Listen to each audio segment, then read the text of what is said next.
Bienvenidos a Viajando con Emanuel.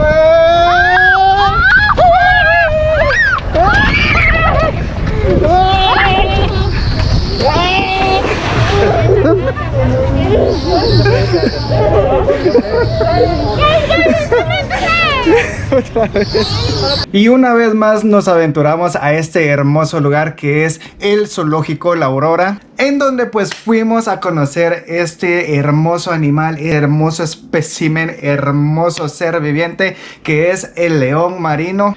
Y no solo uno, sino que dos, había una pareja hermosa, bellísima, en donde pues pasamos un rato agradable, rico, un día muy delicioso, muy caluroso. Cabe mencionar que ahí van a tener ustedes unas imágenes realizadas por ella, pues ya se me está volviendo mi camarógrafa, ya está aprendiendo poco a poco esta belleza de lo que es grabar al menos pequeñas cosas pero muy bonitas, muy que quedarán en el recuerdo, como no dejando a un lado pues obviamente los animalitos. Disfruten este video, disfruten lo que es nuestra bella Guatemala, disfruten esto que es el Zoológico La Aurora y sus nuevos dos integrantes a esta hermosa familia de animales que son los leones marinos.